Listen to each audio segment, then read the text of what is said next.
to introduce Tali Hairston. He's one of our newest staff members at the Seattle Presbytery.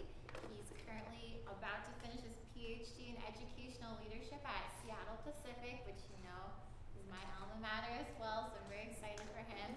And I asked him here today because we heard a presentation at Presbytery a few weeks ago where he talked about this model for community engagement, community development called Collective Impact.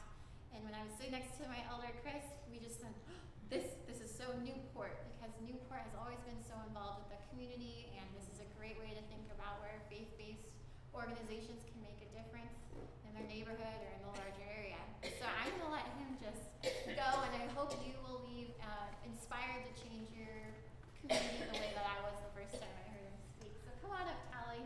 Let's welcome him.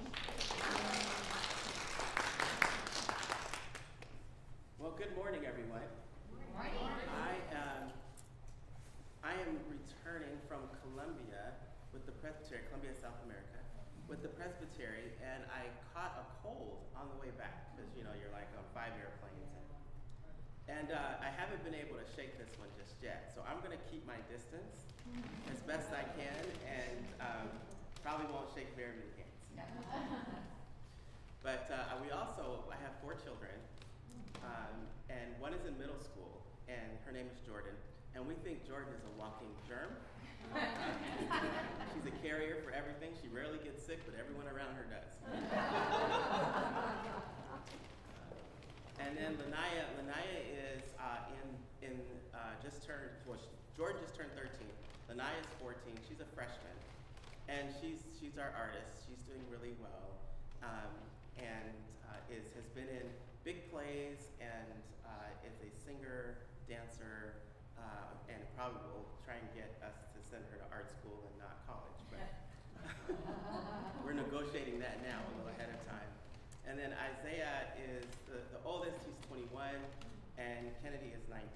She's at Carleton College in Minneapolis, and Isaiah is at the University of Washington, finishing his last year in economics. So I am not only busy with this new role, but I'm also broke.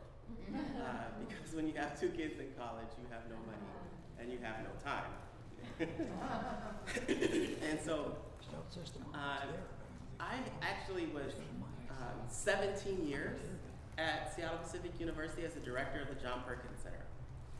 So I've been doing work with the Presbytery for, about 6 years now, working with different congregations and presenting a lot of the research work we were doing that actually I still do with our physics group at SPU. I'm a part of a physics research team on physics and equity. And so I was working with the Presbytery about 5 or 6 years ago, and actually my very first project with the Presbytery was in 2005 on a trip to South Africa with Mercer Island Presbyterian Church. And they asked me to come along to help me with their scholarship program. And so I began traveling to South Africa with them in 2005, and we made about 8 different trips there, working to build the campus that was happening there. We learned a lot from that project. So I'm not new to the Presbytery, but I am new to the Presbytery. We attend Lake Berrien Presbyterian Church, and when we started about 4 years ago, Lena Thompson had just become pastor. She was associate pastor before, and the congregation has gone through quite a transformation. And I like to say we kept everybody who wanted to stay, and we brought a lot of people who wanted to come. And so it's a really diverse church. My wife is the worship pastor there, worship arts pastor, so she's doing a lot of singing and a lot of working with all the things that you do, right? Yeah. There's a lot that she does, and organizing church material and working with the education program. And so I told her this weekend, I said, I forgot I'll be at Newport. I forgot to tell her. I knew I was coming. I said, I forgot to tell you about Newport Presbyterian on Sunday. She goes, okay, what time is it? I said, well, I need to be there at 9:30. She said, that's when our church service starts. I said, well, I won't be there. And she gave me that look like, you know, we're not supposed to do it this way, right? So I'm going to hurry home and try and beat her home so I can at least, like, you know, act like everything's okay. You know how we have to do, right? Okay. Good luck. I was thinking about grabbing some donuts on the way home and see if that would make up for it, but I don't think so. So one of the things that we've been talking about in the Presbytery is really the stage, I would say, the phase that most of the Pacific Northwest churches, mainline churches, Pentecostal churches, non-denominational churches, where's the Pacific Northwest, right? Where's the faith community, Christian faith community at large? Where is it? And where has it been over the last 20 years? So a lot of my work has been, in the first 6 months of my employment here, has been going over a lot of that research work, which we did before, but I wanted to kind of renew my ideas around this and get more familiar with the history of the Pacific Northwest at large and where it is in the faith community. And some of the things we have come around is looking at specific data to churches within the Seattle Presbytery, looking at growth patterns, and we've been counting numbers, basically, right? We've been counting. And you all know the way that Presbyterians work. We say it's budgets and butts, right? Butts in the seats, and how's the budget doing? That'll tell you how well the church is doing. Well, we've been looking at budgets and numbers. We've been looking at how different churches have grown over the years, or not grown. And then we've compared that to how Seattle as a whole, Pacific Northwest region really, has been growing and changing. Anyone want to kind of take a guess on some of the things we've heard, or what we've been looking at, like finding out? What are some of our conclusions? Losing members. Losing members, yes. Population. Right, the population of Pacific Northwest has grown, and it's diversified, right? And it's diversified in specific ways. So we've been looking at some of those patterns. And for instance, suburban diversity is greater than city diversity. Your suburbs are more diverse in the Pacific Northwest than are the cities. Yep, Seattle Public Schools, for instance, is losing its diversity and has been for the last 10 years. Not only are they losing market share, the number of students are going down, but the diversity is going down. Where, for instance, Bellevue School District, diversity is going through the roof. Auburn, Puyallup school districts are going through the roof in terms of diversity. So the population in the suburbs is diversifying, which also overlaps some of the census data as well, that says across the country, we're seeing more diversity in the suburbs than we are in urban centers. Okay? Now that says what is happening in the cities of the United States is also happening in places like San Francisco and Seattle. They're gentrifying, right? They're becoming largely, predominantly white and above working class. People who can afford Teslas and things like that. They're just an economic strata that comes with gentrification. They're grandkids of those who left the city 2 generations ago. Right? So they're returning. Their parents took them out of public schools, or their grandparents took their parents out of public schools, and the grandkids are returning to the city. Okay? How does that compare to some of the data with the churches? Well, we're seeing some variables like a shortage of young people in the church. Right? So that map's that's a challenge. Because you've got young people coming back to the city who are predominantly white, but they're not connected to the churches that are predominantly located in either the city or the suburbs.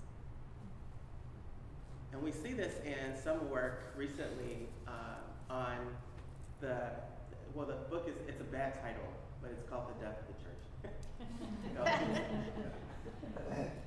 But what it says is your generation, 7 out of 10 claimed a religious or faith connection to the church. Now, your grandkids, 3 of 10. So my children are 3 of 10. And my generation is between those two, 3 of 10 and 7 of 10. That number is largely skewed towards young people. There are more young people who are not participating in church. And let me be specific, mainline churches like Presbyterian churches. Which means we're asking some critical questions about what ministry looks like in the next 25 years. Either we can continue on this path and churches will age out, right? They age out, and we sell the building and we move on. Or we ask a question about something called like new wineskins. How does the church go through transformation for the next 25 years? So that we are seeing a renewal of the church and not the death and burial of the church with no resurrection. So when I first came on, I asked the question about resurrection. Do we believe churches can be resurrected? Do you believe in the resurrection? A lot of people will celebrate the death and burial of Jesus, but they have a problem with the resurrection. Is it possible? The church has to believe, in my opinion, you don't have to believe this. My theology that we're working with that leads me into doing some of this work is that God is all about the resurrection. Right? That the death has limited salvific power without the resurrection. Right? And so this is, and I'm a Fuller student, and I remember those papers arguing about the resurrection, right? The power of the resurrection, the power of the cross is the resurrection, right? Jesus says, tear this body down, and in 3 days, tear this temple down. In 3 days, I will resurrect it. And they thought he was talking about the physical temple, and he was talking about his temple, and they said, you're crazy. And I still think today, whenever I'm in conversations, both here and other places around the country, and we talk about the church being resurrected, I don't think people believe it.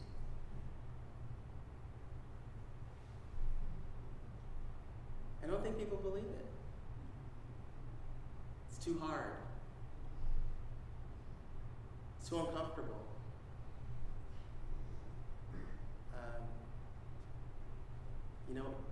I'll ask, do you know what other people say? What do people say? Too hard, too uncomfortable, and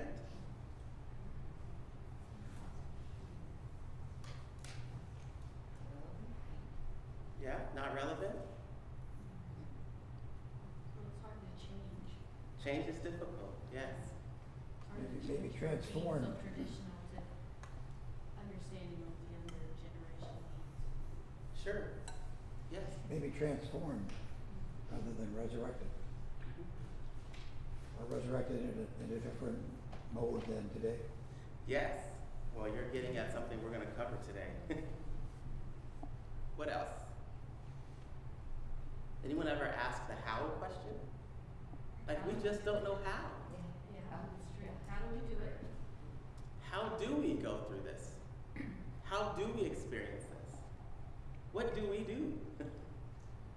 And I have found that that's probably the number one.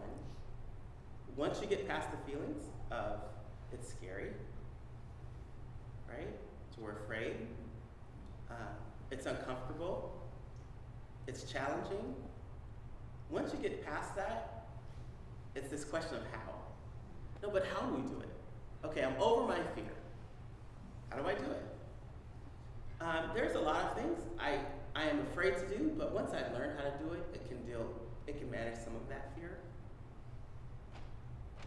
But a book came out in 1998 called Exclusion and Embrace by Dr. Miroslav Volf. And this is a theological, deeply theological book that looks at the sin of exclusion and how it functions in society today, and then the sin or perspective of embrace and how it works today, and how it's worked in Scripture historically. And one of the things you'll find is in that text is that fear historically has done way more damage before we ever get to the how question. So it's how much damage is done in the stage of fear before we can ever get to the place of figuring out how to do something. Now, I don't mean to microscope this, to really like zero in on this, but this is really practical. Think about that, right? The first time you had to fill out a document, or the first time you bought a house, or the first time you did something you didn't know how to do. The first thing you face is fear, right? I had never taken a statistics course in my entire life. And my very first class in my PhD program was a stats course. Right? Now, besides the fact that you can go to 12 years of public high school in Seattle and never take a stats class, like, yeah, somebody messed that up. Like, it should be required in the digital age, right? My daughter in high school was taking stats classes. So I experienced a whole lot of fear, class number 1, PhD program. They're not going to give this to me. I gotta figure this out. But once I started to learn how, some of the fear started to go away. So one of the things I want to posit up front is if you can delay fear for a moment and just work through how, fear will start to manage itself to a degree. Now you're gonna have to challenge yourself, but fear will start to, there'll be a battle between, hey, I know how to do this, I don't need to fear. Okay? It's a learning process, obviously. Anytime it's a how issue, it's a learning process. And so this is what I love to say when I start. We're all gonna fail, and we're all gonna fail miserably. So a part of the gospel is this thing called grace. In fact, it's like the leading edge of the gospel. So we're gonna have a lot of grace with each other, which is great because God had a lot of grace on us. Okay? So we're gonna say the wrong thing, we're gonna do the wrong thing, and we're gonna figure it out together, and we're gonna be a grace community. That is really the only way to do this, is grace. All right?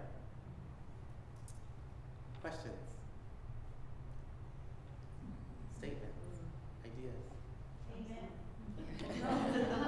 Oh, amen, thumbs up. Okay. Excuse me.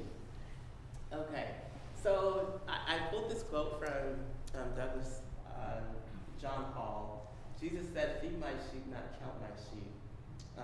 And I really am of the perspective that John Hall picks up something that we have fallen into, and that is that we're counting for the purpose of counting. And really, the only counting we need to do is evidence of God's work in the community. That's all we're counting for. It's evidence of God's work in the community. We're not counting simply to go, well, this is what you look like, and this is how many people you have, and this is what they, no. We're trying to celebrate something about what God is doing. In that case, we're leaning more towards transformation, right? That we want evidence of the transformative power of God in the community. And so we count. But we do not use counting as a means to punish or to make people feel bad, or to make people look bad. That's not what we're counting for, okay? And so I think it's important because a lot of folks, when we start to do this work, we'll start to do counting and we'll use it as the leading edge and not the back edge, right?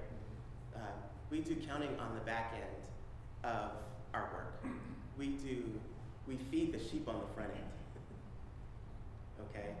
And so we're gonna be we feel like the best way to approach ministry is to do what Jesus said in terms of feeding, right? To give churches an opportunity to have access to resources where they can experience their own transformation, okay? Their own transformation.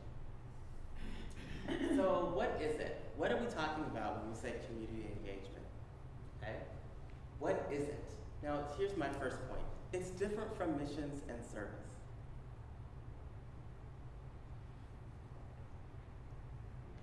Now, unfortunately, and if you read Douglas John Hall and several others, they actually talk about this, that the pattern of Western Christianity was mission and then service, all built on charity, that the church was the charitable institution for the community, right? And so we have different offering funds that go to serve, or we have a missions program, or we have a community service program, or we're going to serve in another country, right? This comes in large part to us having the wealth and resources, right? We have the wealth and resources. And our job is to then distribute those wealth and resources. We have the time, we have the talent, and we have the treasure. Any board members on organizations, you hear this all the time, right? That's why you were selected to the board. You have the time, talent, and treasure. And you have that to offer, but we all have that to offer. And that's been the model of Christianity, right? John Perkins wrote a book, about 20 years ago, called Beyond Charity. And he posits the idea that maybe the church should be thinking less about how to do more charity and how to experience transformed communities where people no longer need our charity.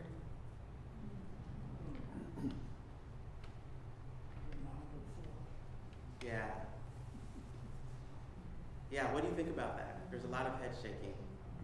I think it's getting at the cause rather than treating the effects. Yes. Say that again, Tony? It's getting at the cause instead of treating at the effects, treating the symptoms, right? In fact, we've become very good at using mission and service to treat symptoms. Now, let me make a huge statement here. People still need help, okay? We're not saying people don't need help. People still need immediate help. Something like 70% of Americans can't afford a $400 impact to their budget in a month. People still need help, okay? But the reason I use this metaphor that I'm gonna share with you today is because we have gotten stuck in how we think about how to deal with the immediate needs of people, okay? Or the immediate needs of a community. The metaphor I want to posit to you is the difference between me giving everyone a shovel. How much help can we provide a community with shovels, or each of us have a hammer, or each of us have an axe, or each of us have a paintbrush? If each of us have an individual tool, that's great. Because when we all cooperate together as individuals, we can dig some ditches, and we can paint some houses, and we can really make an impact. Can you think about programs that function like this? Habitat for Humanity, yeah. Great program, right? Any others? There's lots of them. Union Gospel Mission. Come Tutor a Kid. What else? Do you have any in your church that you do specifically? We do Bridge Ministries. Bridge Ministries, yes. So we be away, we do a lot of homelessness. Yes. Congregations for homeless. Congregation, good. You see, those are largely dealing with people, right, in dire straits and who need us to respond and react. And you can volunteer as an individual. You can get your friends together and go serve together, right? Here's another metaphor to think about. If I wanted to organize a big ditch digger, those big ones that come in with the claw, I can't go get a ditch digger by myself, drive it over here. Well, I could, but I'd be arrested. Right? Drive it over here and start just digging on a project. It takes much more collaboration of different systems to get that ditch digger working on a project. You've got a project manager. You've got the city or county involved in permitting it. You've got an insurance company who actually is at work to provide insurance for the project. See, you just can't individually grab a shovel and go do that one. You're interacting with multiple systems. And when we look at the church in America, it has really struggled to interact with the systems of society. We're great at getting our own shovel and going and volunteering to address the symptoms of a system. But what we noticed about young folks is this was their problem with the church. They said the church doesn't address systemic problems. Instead, the church is great at dealing with individual problems through volunteerism. So community engagement is different from mission and service. Both are needed. But it's different from mission and service because community engagement is an attempt to engage the systems of society so that we can deal not with the symptoms, but with the systemic problems. And because the church used to be like the center, I did some work with Ray Bakke several years ago, and we were in Indianapolis, and for 7 days we walked through the city, and I was just like, I don't know if you know who Dr. Ray Bakke is. He's a church missiologist in the United States. He's from Washington. He's from Acton, Washington. And before he retired, I had the wonderful pleasure of just going through Indianapolis, and then we met in Seattle. We went through Seattle, and he taught me a lot about the systems of the city and looking at systems. And he said the church used to be the system of the city. The steeple church in the middle. And we actually went to towns where the church, if you look on the map, all roads lead to the church. Like the church was mapped to be the center. That hasn't been for 60 years. But you know what we still act like? The church is at the center. Not anymore. Right? The church is being decentralized. So community engagement is helping us deal with being a different metaphor, a different really way of thinking.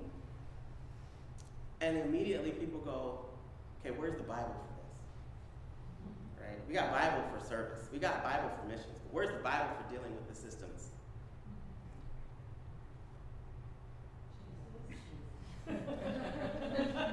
Right? I just like, Jesus, right? But it's not the way we tell the story. Right? It's not the way we tell the story. Jesus was dealing with the system when he addressed the great faith of the centurion soldier. He was dealing with the system. That this little group of Jews that he came from thought nobody else could get it. And he needed to change that macro level narrative. Right? He needed to change that whole narrative. And he did it by going to Samaria He did it by taking his disciples to Samaria and having a revival there with a woman who had 5 husbands. Now, if we were doing that, we'd want to get the woman out of that situation with her 5 husbands, because we're thinking mission and service. Jesus was thinking about changing the complete system that created a system. Keeping it there and going there and, Yeah, That makes exactly. sense, yeah. By going there, he's challenging the way the Jews thought and the way the Samaritans thought. That whole conversation that is between the Samaritan woman and Jesus is a systemic conversation. They're not having symptoms or effects conversations about who's hungry in Samaria. No. They're not talking about her personal issue that she needs therapy for, because if you've had 5 husbands and the one you with is not your husband, you need therapy. Jesus doesn't talk to her about her therapy needs. transformation of the mind and thoughts and perspective. Yes, Jesus does something that the church needs to recover. What Jesus is talking about, excuse me as I struggle with this cough, but Jesus moves from a monologue to a dialogue. And he's trying to get his folks, right, the good disciples, to change the way they're thinking. From a monologue, I'm going to tell you about Jesus, to a dialogue. Let's talk about Jesus. Okay? Now, this was not new. It was recovered by Jesus, but it wasn't new. Okay? Emmanuel, God with us. I have to thank my faculty, my professors at Fuller for this, because we had a good debate about Emmanuel, God with us in the English. But really, it blew me away. The word dialogue is the word between me and you, or the word between us. And when you take Emmanuel, not in the English, because we have to change where the subject and the verb and the noun are, right? We have to change that. In the Hebrew, it is literally the word between us. It is the word between us. Dialogue. The word between us. So when I say dialogue, I'm not talking about a conversation. I'm talking about where's God between us. Where is God between the world and the church? The word, and being in the place where we can conversate, or at least have the role of kind of having this conversation between people. Between people. So an example would be, let's see if I put it up here. Well, I'll give you an example in a few minutes, but being with community is more incarnational. Mission and service can be more transactional. We're not looking for transactions, we're looking for transformation. And this is a big piece of the different thinking that when you talk about systems, you're not talking about transaction. Here, I'm going to give you money, or I'm going to give you a house, or I'm going to give you some help, so you're taking from me. But we're talking about transformation, and here's the thing, the transformation is not just the transformation of them, it's a transformation of us. Okay. Does anyone remember the conversation, the first conversation Jesus had with the Samaritan woman? Because it wasn't at the well. Okay, I don't know. Yeah, there was a conversation Jesus had. It's told in not John's gospel, another gospel. Jesus is confronted by a woman who says, "Give me to eat." And he says, "It is not God's will, it's not my Father's will, that I would give food from the master's table to the dogs." The slang name for Samaritan. And she says, "But even the dogs get the crumbs from the master's table."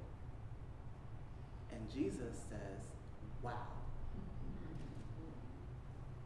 So the next time he comes to a Samaritan woman, he doesn't wait for her to ask him anything.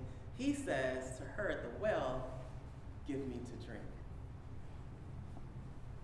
Right? In other words, Jesus is transformed by the dialogue. Now that's where me and my theology friends, this is where it gets deep, folks.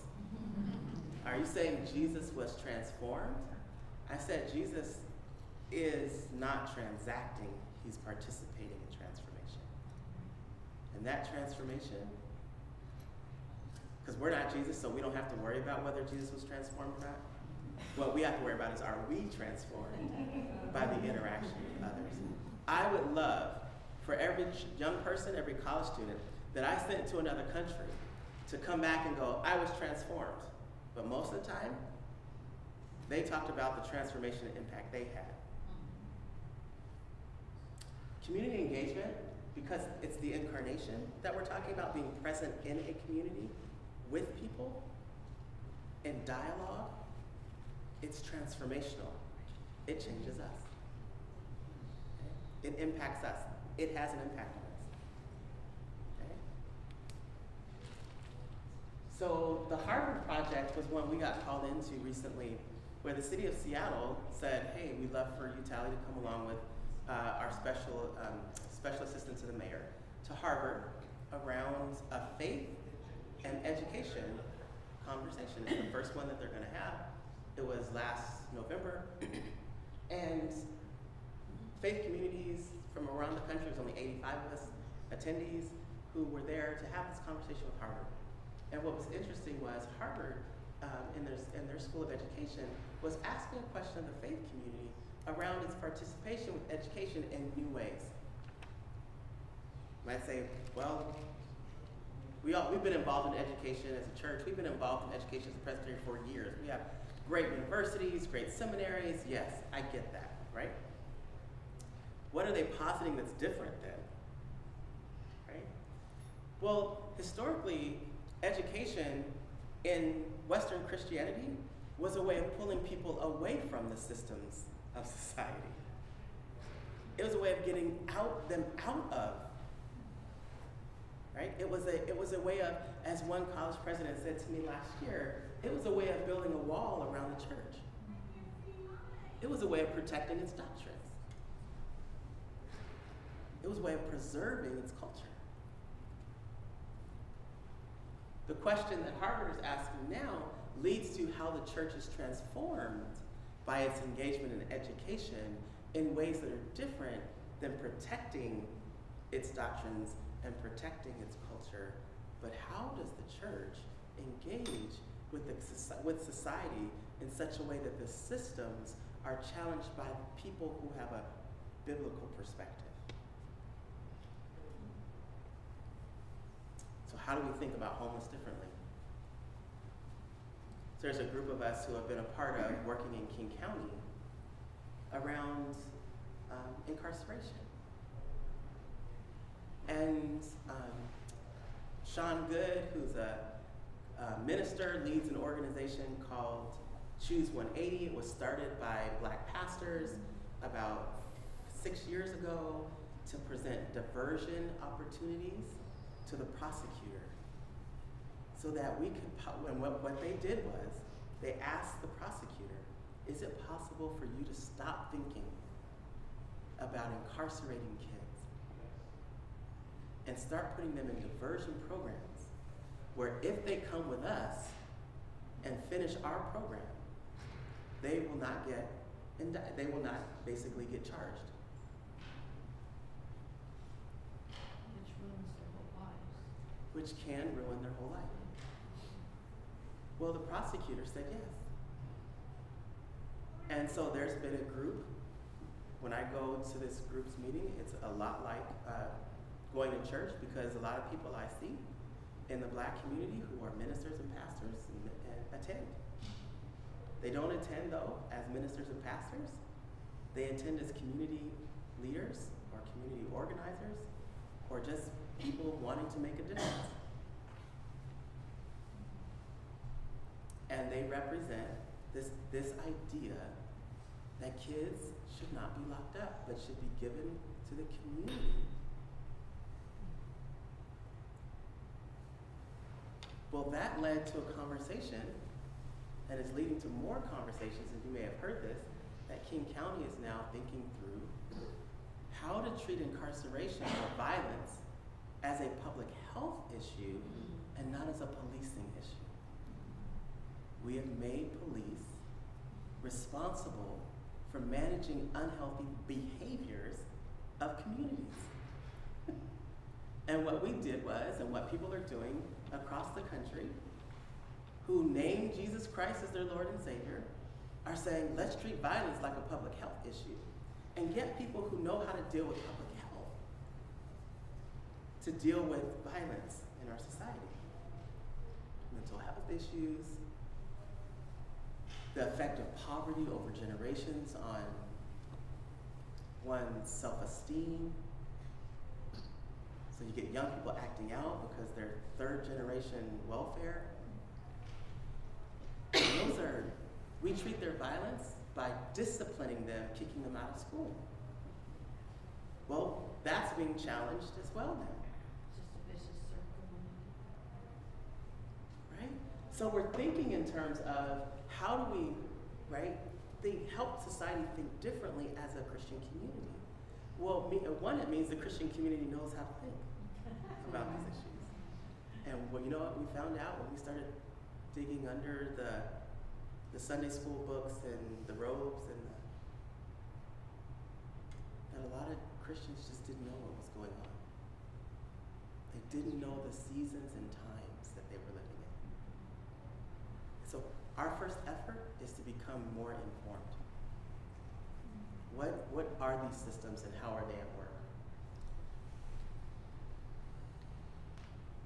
So we started looking for a model that really could help, where congregations could pick up a model and didn't have to be perfect in it, but could work through a tool that would help them engage the community, engage the systems of society, right?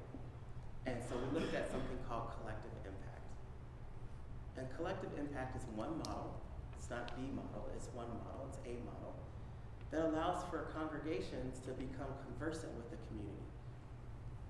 And the real key to collective impact is this, and I want to leave time for us to do question and answer, and I think that might be the last one. Oh, there's one more. Collective impact is a framework to tackle deeply entrenched and complex social problems. Okay? And what I really want you to focus on is, one, its structured approach. Two, it allows for us to think in terms of all segments of society. And, in my opinion, and I do work with a lot of nonprofits, Christian nonprofits, and businesses, this is a place where business and nonprofit and faith nonprofits and churches and municipalities, cities, county, state, government can interact. It's a model that allows for all players to interact, which in my opinion is what the church needs to revert to. We need to go back to interacting with the systems of our society. Okay? We got to go back to having those Jesus and Nicodemus conversations. Nicodemus was a government official. Right? Not when they come to church and say, see, I'm here, vote for me. Not those conversations, but we need to have those conversations with prosecutors. We need to have those conversations with judges, principals, superintendents, social service workers. We need to have those conversations. And a collective impact is a collaborative model where the church doesn't need to know what to do, it just needs to know how to do it. How to do what? How to bring people together, make space for the voices at the table, and lead a process of coming to an agreed strategy for how we corporately are going to bring the assets of the community together to deal with this issue. My argument is there should be no better group to do this than the church. Why? The number of gifts in the church, the number of capable, brilliant, bless you, inspired, not just altruistic, but truly moved by, compelled by God's love to act. That's the church. People who have generations of experience with people who have no experience. That's the church, right? Where young and old can collaborate together. That should be the church. Now I know we've moved kids to children's church. But let me tell you a little bit about what we've been experiencing at Lake Erin. Is we've been experiencing how to become more intergenerational, because collaborative impact requires the wisdom of the elders who know what's out there and what's been done before. But it requires the spunkiness of young people who go, okay, just because we did it that way before doesn't mean we have to do it that way again. Right? That's a part of collective impact. Is the church as and I'm going to use this language because it's what they use in what we use for collective impact as a model, the church as backbone to the community. So think about the metaphor we used before where church was center. Now it's not the center, but what are we? Could we become the backbone of the community?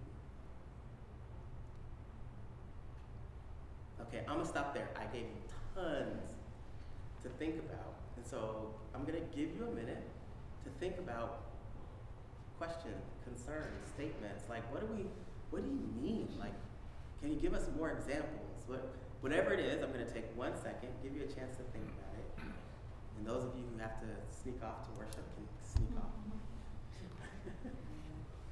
Right?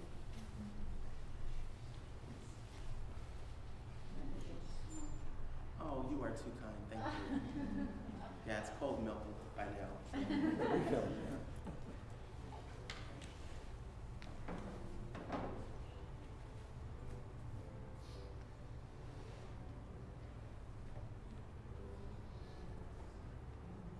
Yes. How do we enter into this concept? Maybe some examples of refill, that's my turn. Examples of other churches that have entered into this kind of collaboration. Yes. There are good examples. They're all learning examples, ones we can learn from. And for example, one congregation I led in asset mapping their neighborhood. So we found out, it's called Appreciative Inquiry. It's where you go around the neighborhood and find out what are the good things people are doing. And that led them to actually find out that middle school and high school kids have no place to go after school. They have few jobs, high schoolers have few jobs in the community and no place to hang out. So we compared that to some of the recent crime statistics. When do you think most burglaries are done? When do you think most drive-by shootings are done? As soon as they get out of school. So that community and that church have begun a conversation with the school district around building an after-school community center. And that church is considering developing a 501c3, and the school district is supporting. Because of that conversation, the school district is now supporting the local elementary school to have an after-school program at the church. So it's leading to, it has several outcomes. The main outcome probably hasn't even been realized, and that is, what do they do with the after-school program for high schoolers What kind of program does that look like? Does it require a building, a separate 501? So there's a tons of questions to answer. But there's some awakenings that have come along with that. So in that conversation, which began about a year and a half ago, the church then made plans to hire a part-time youth leader and to connect the after-school kids program with the summer program. Their summer program is a kind of a summer school program, and so they're now connecting. They hired a part-time youth leader to make that connection, and they wouldn't have. And the key thing about that is it's working with kids who don't come to the church. Sure. Right. So it's a youth leader that works with kids in the church and kids who don't come to church. Right. Yeah, thanks. Right. So that's one recent example where the cement is real soft. Like it hasn't set. We don't know what that's going to look like at the end. But it started by doing an inquiry about what was going on in the neighborhood and what are the real needs in the neighborhood. Some of the needs aren't with young people. As you know, if we did, and I did a little research around what is Newport. And boy, you've changed drastically in 10 years. Like, how many of you live in the Newport area? How has it changed, in your opinion? How has it changed? Ethnically? There are Yeah. an awful lot of people, at least in our neighborhood, who have just come to this country, mostly from Asia. Any other changes? More density. Okay. Now, I should be honest with you. In 1980, my uncle moved to Newport, his family. So we would actually play in Newport as kids. So I remember Newport in 1980. Shows you how old I am, but I was a little kid playing in 1980 in Newport neighborhoods, riding our bikes through Newport neighborhoods. Okay. So I know about Newport Hills, and I know, yes. There's no affordable housing, and the definition of affordable is not affordable. That's a bad system. Yeah. Now I would love to say, Sharon, I would love to say, go fix that. right? But Sharon doesn't have all the talent, right, to do it. There's multiple vocational skills that are required to address that systemic issue. Yes. There's something in this area called the Human Resources Council. Yes, Tony? What? The Human Human Services. Eastside Human Services Forum that Tony serves on. And I don't think any one church is going to make a big impact, except for maybe an after-school program. We're not going to change the vocabulary and the general activity. But that seems to be what you're talking about. Yes. Because Very similar. it's multi-dimensional. It's not just churches, it's not just business, Yes. it's not just local government. Yes. And I think we need to work through organizations like that. Very much so. You could. Yes. Tony. Along those same lines, it's multidimensional, but one problem, we have this statement in the way we run this country supposedly, separation of church and state. Oh, how did I know that? And people really get confused about, that means churches can't meddle with governments. No, that's not exactly what it means. What it means is, as an organization, a church cannot support a political candidate and say, we urge you to vote for this. But we can speak out as individuals in a church and take action. And a lot of people who I've run into don't understand that. Not necessarily here not in Newport, most of them, but boy, when you expand out, especially in the more evangelical churches. Yeah, I would say there's clearly, and I have the fortunate opportunity I use that term loosely, fortunate, to work with both faith-based nonprofits and churches around this. The confusion around separation of church and state is catastrophic. Okay? Yes, the main piece of that is that the government cannot tell the church what to do. It can regulate certain behaviors, but it can't tell the church this, that, or the other. The church, and this is a recent actual filing, is that the church cannot advance political activity as a community, but you as an individual can involve yourself in any political thing you want to. The church can't organize political activities. And those are named, but they're pretty ambiguous too. They're named in the statute, but still pretty ambiguous, right? So there's still a lot the church can do because we're not talking about engaging in political activity to bring someone to endorse a candidate, to promote the platform of a candidate. That's not what we're talking about.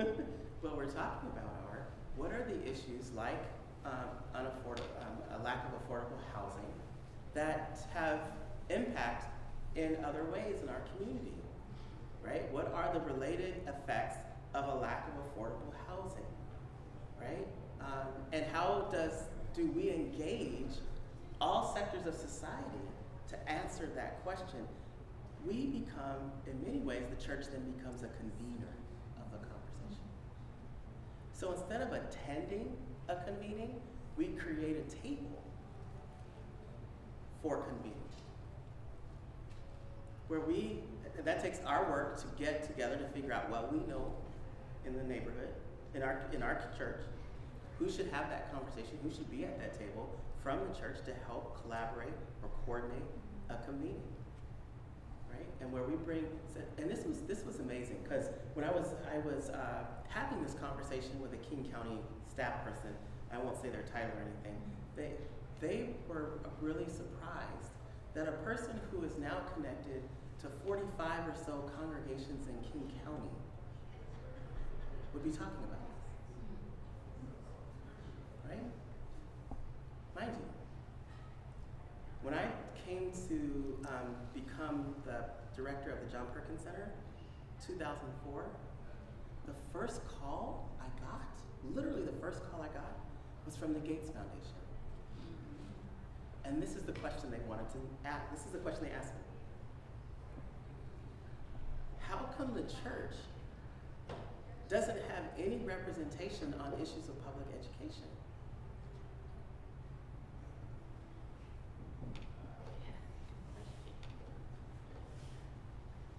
What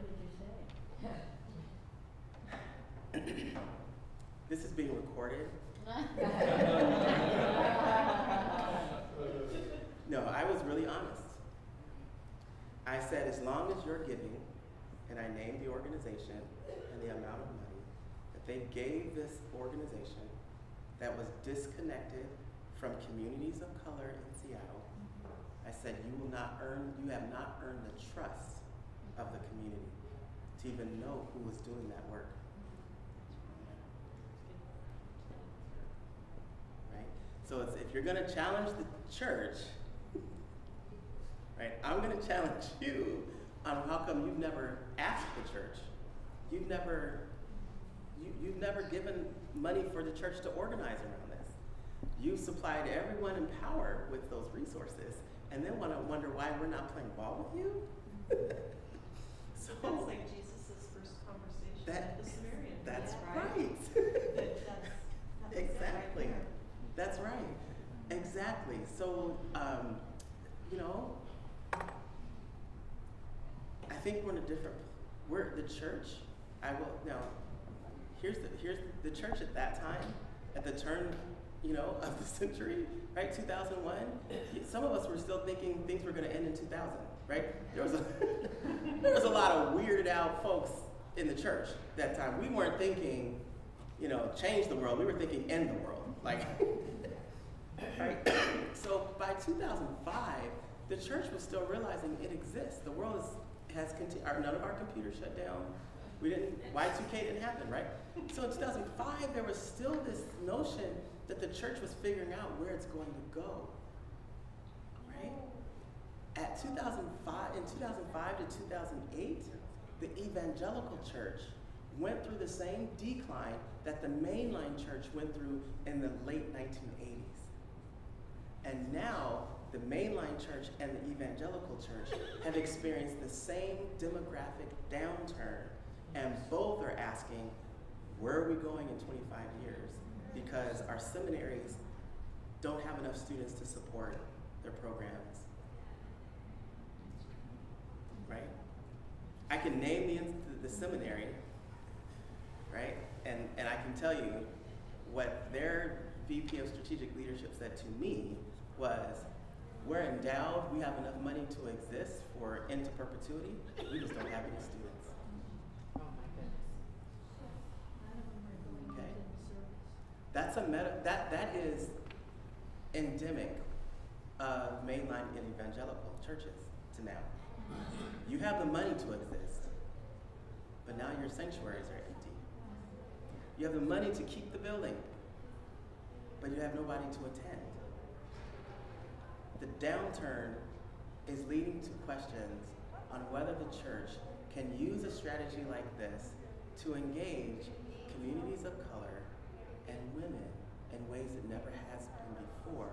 Because now we're not coming as a monologue to tell you what's wrong with you, but we're coming as a dialogue to be transformed together. And I think that's what Jesus intended all the time before Constantine came and messed everything up. Yes, I'm kidding. I agree.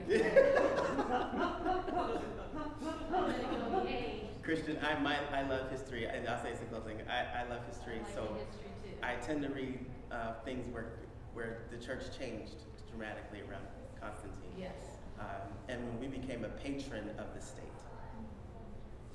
Ouch. Right? Yeah.